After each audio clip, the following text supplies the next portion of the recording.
दर्शकों को स्वागत है आपका विधि संचर न्यूज में। मैं हूं कृष्णकांत से घरी। अब देखते हैं दिन भर की खास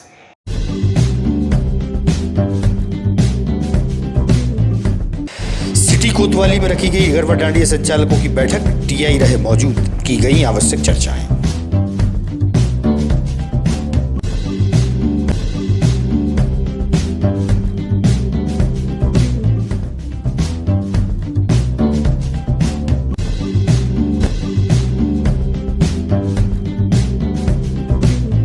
हाईवे रोड निर्माण सामग्री डाली जा रही है। पैराडाइज कॉलोनी के मुख्य द्वार पर परेशानियों के चलते कॉलोनी निवासी पहुंचे एसडीएम के पास।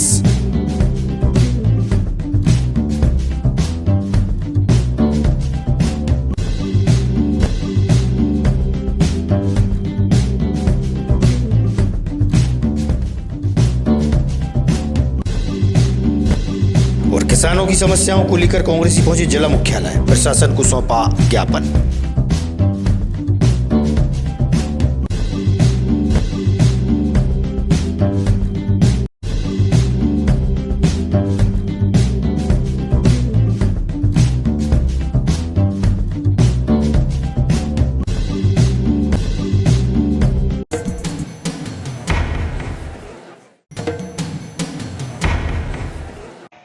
अब खबर विस्तार से। नवरात्रि पर्व के दौरान शहर में कई स्थानों पर गरबा डांडिया चल रहे हैं। सुरक्षा व्यवस्था के चलते एक सिटी कोतवाली में गरबा संचालकों की बैठक टीआई द्वारा रखी गई और आवश्यक जानकारियां दी गई। अपनी व्यवस्था भी रखना है सर। असल में क्या है, भर्ती का भोग होता है। अरे आप समझ रहे हैं, हम आपको गरबा संचालकों की महत्वपूर्ण बैठक होती है, क्या दिशा निर्देश दिए गए? आज गरबा संचालकों की बैठक हमारे श्रीमान एसडीएम महोदय और सीएसपी महोदय के मार्गदर्शन में हुई थी। इनकी उपस्थिति में ये सभी गरबा संचालकों को यहाँ बुलाया गया था, जिसमें कुल 6 गरबा संचालित शहर में होने हैं, जो थाना कोतवाली और सिविल लाइन के अंतर्गत होंगे। इनमें गरबा संचालकों को गाना बजाने के संबंध में, टाइमिंग के संबंध में, साथ साथ यातायात और वाहनों की सुरक्षा के संबंध में निर्देश दिए गए हैं और उनका पालन कराना सुनिश्चित कराया गया।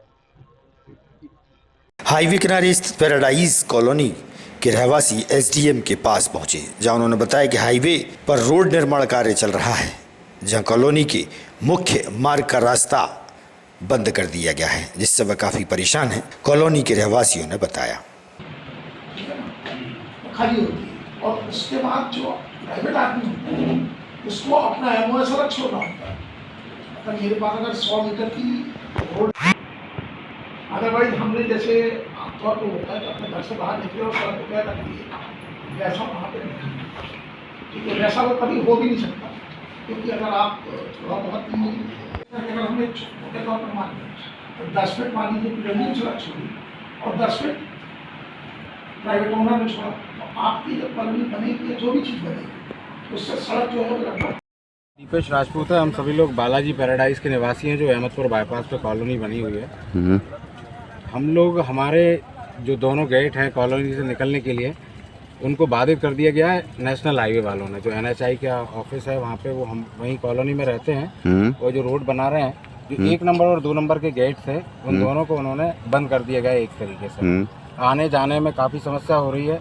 स्कूल जाते हैं बच्चे, हम लोग ऑफिस जाते हैं, अपनी दिनचर्या के काम करते हैं। उन्होंने रोड ब्लॉक कर दिए हैं कॉलोनी का और उनका जो भी है, लेकिन पूरी कॉलोनी कहीं ना कहीं परेशान हो रही है। 1 नंबर गेट पे उन्होंने सर्विस रोड डाल दिया गया है, वहाँ पे जगह है निकलने के लिए, लेकिन उन्होंने गेट बंद कर दिया है, ब्लॉक लगा दिए हैं। रोड बनने के बाद भी गेट को बंद कर देना, ये समझ में नहीं आता है। 2 नंबर गेट जो था हमारा, उस पे से घूमकर जाना पड़ता है, लेकिन वहाँ पे जो बाईपास हाईवे बन रहा है, वहाँ पे जो ब्रिज बन रहा है, उसका उतार जो है उसी गेट पे है। तो आने वाले समय में कहीं ना कहीं दुर्घटनाओं को न्योता है और परेशानी पूरी कॉलोनी वासियों को हो रही है, क्योंकि बच्चे भी हैं और सभी तरह के लोग जाते हैं। अगर 1 नंबर गेट को ब्लॉक कर दिया गया है और 2 नंबर गेट पे आने वाले समय में ये स्थिति हो गई थी, कॉलोनी के 700-800 जो परिवार हैं, वहाँ पे लगभग 2-2.5 हज़ार की आबादी रहने वाली है ना। अभी 150-200 परिवार रह रहे हैं, तो वो कहाँ जाएंगे? उनको कॉलोनी से बाहर जाने की अनुमति नहीं है क्या? नेशनल हाईवे वाले ये चाहते हैं क्या? तो हमारे इसी चीज़ों को लेकर के हम एसडीएम साहब, कलेक्टर साहब के पास आए थे, ज्ञापन लेकर के कि साहब हमारी समस्याओं को सुलझाएं। कॉलोनी वालों को नहीं गए। भारतीय रेड क्रॉस सोसाइटी द्वारा प्रधानमंत्री जन्मदिन पखवाड़ा के चलते श्री हरि वृद्धाश्रम में वृद्धजनों का स्वागत व सम्मान किया गया। हाँ, दो कर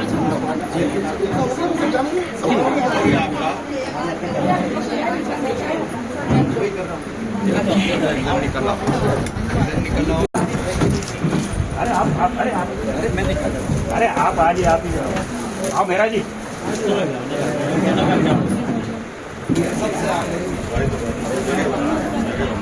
ऋषि भरत दिखेगा ही नहीं तो आप एक मिनट कितने तो हो जाओ भाई साहब, यहाँ फोटो नहीं मिल पा रहा। बैठ जाओ बैठ जाओ।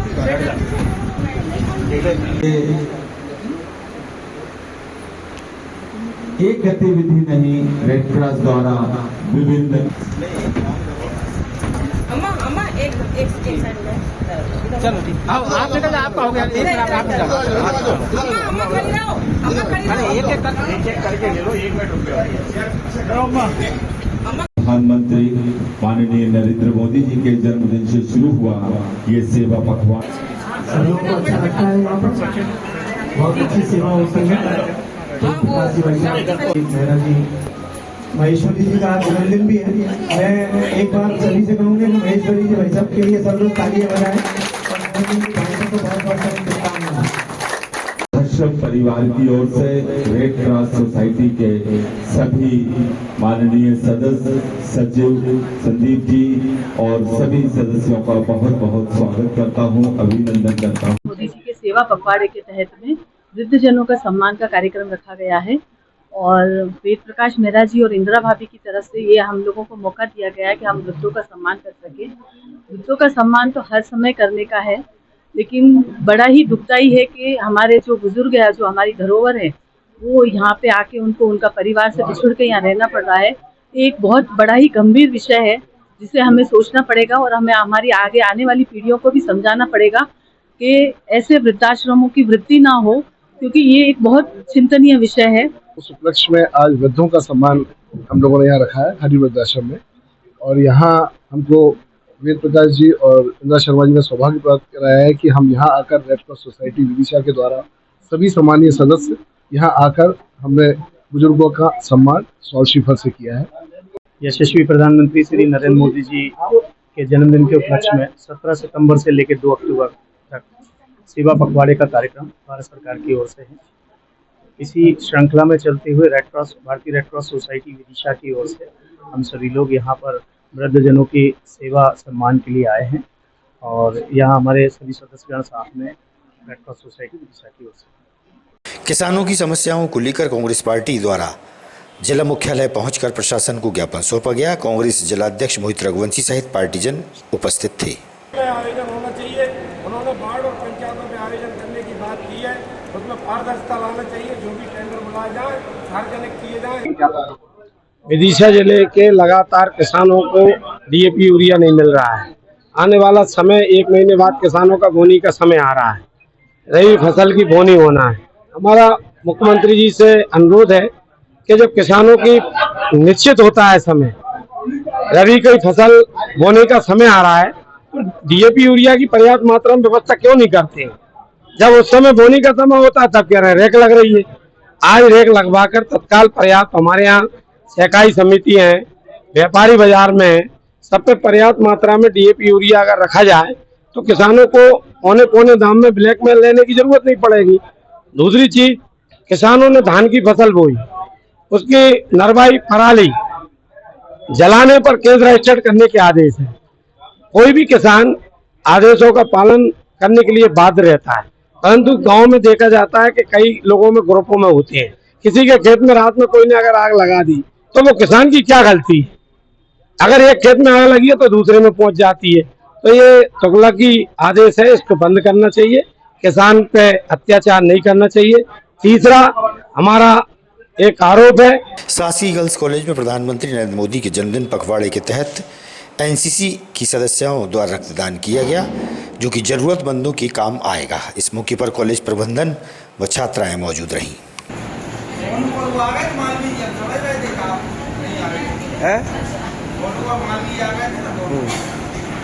नहीं, इसको भैया को भेज दिया आप लोग। यहाँ पर क्या उद्देश्य को लेकर यहाँ पर flight lieutenant doctor Vinita Prajapati, Rajmata Vijaya Raje Scindia, शासकीय कन्या अग्रणी स्नातकोत्तर महाविद्यालय में मैं एनसीसी ऑफिसर के पद पर हूँ। मानव सेवा सबसे बड़ी सेवा है। इसी उद्देश्य को लेकर हमारे एनसीसी और एनएसएस की छात्राएं, महाविद्यालय परिवार सभी लोग रक्तदान कर रहे हैं और रक्तदान महादान है। इस उद्देश्य को पूरा करते हुए सेवा पखवाड़ा जैसा मनाया जा रहा है, शासन का निर्देश भी है और हमारे छात्राओं, हमारे कैडेट्स में, एनसीसी कैडेट्स में भी ये भावना है कि एक बूंद रक्त की किसी का जीवन बचा सकती है। हमारे एनसीसी कैडेट्स, हमारी 14 एमपी बटालियन एनसीसी विदिशा से संबंधित है, जहाँ के कमांडाधिकारी कर्नल विकास गुप्ता है, जो हमें हमेशा समय समय पर मार्गदर्शन करते रहते हैं कि छात्राओं में एकता और अनुशासन कैडेट्स में होना चाहिए और उन्हें सामाजिक गतिविधियों, समाज के लिए, मानव सेवा के लिए हर संभव प्रयास करना चाहिए। उसी को जोश से लेकर हम लोग रक्तदान कर रहे हैं। सर यहाँ पर प्लेट ऑर्डर किया जा रहा है। मैं सुमन सोनी, जनभागीदारी राजमाता विजय राजे सिंधिया गर्ल्स कॉलेज से। आज यहाँ पे हमारे माननीय प्रधानमंत्री नरेंद्र मोदी जी के जन्मदिन के उपलक्ष्य में जो सेवा पखवाड़ा चल रहा है, उसी के तारतम्य में आज का ये ब्लड डोनेशन का कार्यक्रम एनसीसी कैडेट द्वारा किया गया है और लगभग हमारी 40 से 45 बच्चियों ने और यहाँ पर जो हमारा जनभागीदारी का स्टाफ है, उन सभी ने यहाँ पे ब्लड डोनेशन किया है, क्योंकि हमारा मोदी जी का कहना है कि ब्लड देना एक बहुत अच्छा कार्य है, क्योंकि हम एक जीवन बचा सकते हैं। नो मनी नो कॉस्ट में हम एक ही अच्छी सेवा, जन सेवा कर सकते हैं। उसी की तारतम्य में आज यहाँ पे ब्लड डोनेशन का कैंप आयोजित किया गया है। जैन माय मोनिका लोधी, हम यहाँ पे रक्तदान कर रहे हैं जिससे कि बच्चों को हेल्दी रहने के लिए भी जरूरी है और उससे वो एक अपना रक्तदान कर सकते हैं जो दूसरों के हेल्थ के लिए भी काम आता है। और ये स्कूल में कॉलेज करेंगे, कौन सी कॉलेज पढ़ती है? ये हम गवर्नमेंट गर्ल्स पीजी कॉलेज की तरफ से हो रहा है, 14 एमपी बटालियन एनसीसी, जिसकी इंचार्ज एएनओ विनीता प्रजापति है। उनके अंडर ये पूरा ब्लड डोनेशन का काम चल रहा है। पुलिस लाइन पुलिस क्वार्टर में रहने वाले आरक्षक राजेश रघुवंशी की पत्नी रानी रघुवंशी द्वारा अपने घर में फांसी लगाकर आत्महत्या का मामला प्रकाश में आया है। इस मामले को लेकर सीएसपी अतुल सिंह ने बताया कि परिजनों के बयानों के बाद आगे की कार्रवाई की जाएगी। वही मृतिका के मामा ससुर राम अवतार व मृतिका की बहन का इस बारे में क्या कहना है, सुनिए आप।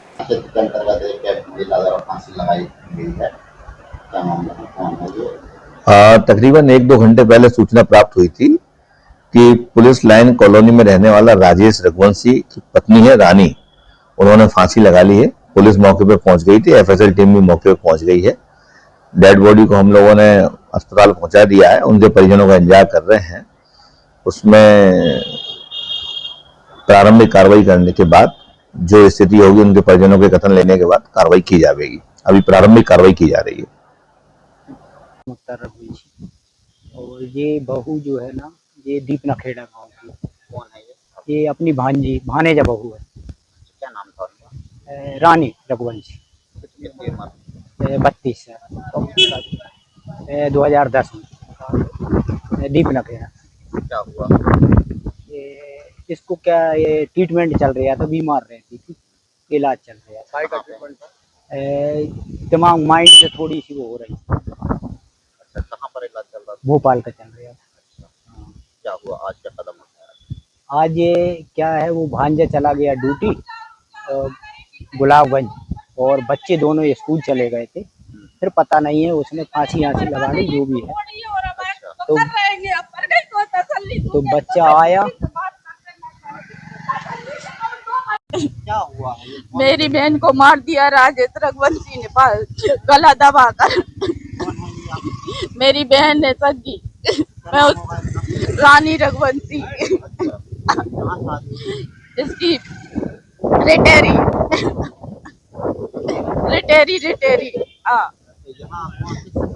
राजेश रघुवंशी से। ये पुलिस वाला है और उसका पति है वो गुलाबगंज में। क्या हो रहा था? कुछ नहीं हो रहा, तो नॉर्मल बात हुई थी। सुबह 9:30 बजे मेरी हुई, उसके बाद मम्मी की हुई, सबकी हुई। जिसके बाद ये भैया को फोन लगा के सूचित करते हैं तुम्हारी बहन ने फांसी लगा ली। और लड़की कुर्सी पे बैठी थी, कुर्सी पे बैठे बैठे कोई इंसान फांसी लगा सकता है? ये सबसे बड़ी बात है। उसके छोटे बच्चे ने, किसने देखा, उसने बताया कि कितने बड़े बच्चे, लड़की होगी 11-12 साल की, लड़का होगा 8-10 साल का। परिजन और उसके गांव पे रहते हैं, सास ससुर सभी। कल इसने उसे मारा था, उसकी रोटी सब्जी सब फेंक दी थी। उसने मम्मी को फोन लगाया था, बताया था 30 दिन मम्मी से कह रिया था इसे ले जाओ, मैं नहीं रख रिया, इसे ले जाओ, मैं नहीं रख रिया। फोन पे बोला तो मम्मी 2 4 10 बार आई, समझाई, सब करो, लेकिन जाके समझ में नहीं आया। अभी कुछ नहीं चाहता, हम तो जही चाह रहे हैं, जही ने मारी है हमारी बहने, ऐसे मरवे बारे में से नहीं आती। जो 9:30 बजे नॉर्मल बात कर रहा हो वो 1 घंटा के अंदर कैसे फांसी लगा सकते। सबसे बड़ी बात तो जा हो रही है, एक व्यक्ति से नहीं, तीनों बहनों से बने, हम लाइन पे थे, तीनों से बात करी बने, सब करो, और परिवार वाले आ रहे हैं, मेरी माँ, भाई, बहन, भाभी सभी आ रहे हैं। आगामी खबरों के लिए आप देखते रहिएगा विदिशा अंचल न्यूज। हमें दीजिए इजाजत, नमस्कार।